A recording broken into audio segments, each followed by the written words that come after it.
Jumlah kementerian mau ditambah. Gak mau bazir tuh.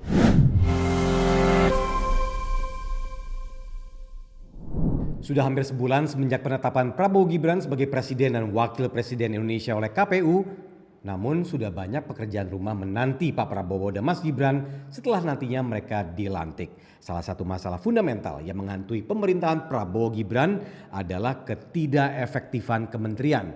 Banyaknya masalah terjadi karena kementerian yang seakan tumpang tindih jadi salah satu alasan terhambatnya perkembangan bangsa. Maka dari itu solusinya penambahan kementerian. Nah, kenapa penambahan kementerian? Sini gue jelasin. Penambahan kementerian ini jadi sangat penting supaya program-program unggulan Prabowo Gibran bisa berjalan lebih efektif dan tepat sasaran. Loh, emangnya kementerian bisa ditambah dan dikurang ya? Ya bisa dong.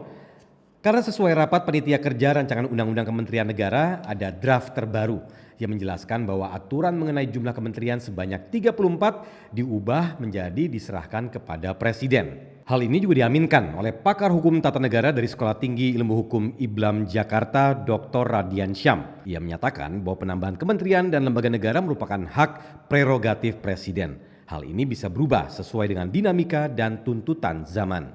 Jadi menurut gua penambahan kementerian tuh perlu banget dilakukan, gengs. Nih contoh kayak di India. Dengan populasi 1,4 miliar orang, ternyata India punya banyak kementerian.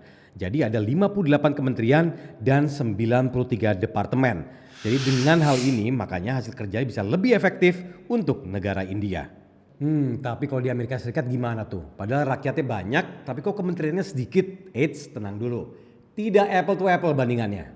Jadi Amerika Serikat tuh punya sistem yang namanya federal. Nah, di sistem ini kekuasaan dan tanggung jawab dikasih ke tangan negara bagian dan pemerintah lokal. Jadi nggak semua diatur oleh pusat. Kayak misalnya nih, urusan pendidikan dan penegakan hukum itu lebih banyak diurus sama negara bagian daripada pemerintah federal. Jadi tiap negara bagian punya kebebasan untuk ngatur hal-hal ini sesuai dengan kebutuhan lokal mereka. Ini ngasih ruang yang lebih luas buat masing-masing daerah untuk ngembangin sistem yang cocok dengan penduduknya. Jadi nggak terlalu butuh kementerian yang banyak karena persoalan tadi udah diatur sama pihak negara bagian. Nah, karena udah clear semua, gue mau usul kementerian baru yang harus dibuat supaya visi misi Prabowo Gibran bisa berjalan lancar. Menurut gue, dengan kementerian yang ada sekarang masih ada permasalahan penanganan gizi buruk, misalnya stunting. Memang sih udah ada inisiatif dari banyak kementerian yang ngurus soal stunting. Tapi untuk menuju Indonesia Emas, ada target yang harus dikejar bersama, khususnya menghilangkan stunting dari generasi muda Indonesia. Kalau lihat data ada target angka prevalensi stunting di tahun 2024 yang harus mencapai 14%-an. Dari tahun 2023 di angka 21,6%. Nah, untuk itulah diperlukan satu lembaga atau kementerian yang emang beneran fokus membantu mencapai target ini, utamanya melalui pemenuhan gizi dari makanan untuk masyarakat. Loh, bukannya makanan dan pangan udah dihandle Kementerian Pertanian ya? Nah, gua bantu lurusin nih. Ternyata sekelas Kementerian Pertanian saja pun sebenarnya tidak punya tupoksi untuk mendistribusikan produk pangan langsung ke masyarakat. Makanya perlu dukungan dari kementerian baru. Salah satu kementerian yang menurut gua harus dibentuk pertama adalah Kementerian Pangan. Nah, kenapa Kementerian Pangan? Sini gua kasih tahu. Kita tuh butuh banget Kementerian Pangan, guys. Coba pikirin, tiap hari kita makan seringkali kita nggak tahu asal-usul makanan kita tuh dari mana. Apalagi dengan isu pangan yang semakin rumit, mulai dari kualitas pangan sampai ketahanan pangan.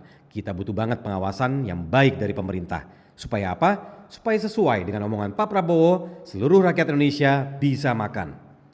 Contoh yang paling gue suka sih kayak di Amerika Serikat ya, gengs, di mana orang-orang homeless atau yang nggak punya rumah di sana disediain dapur umum supaya mereka bisa mengisi perut mereka.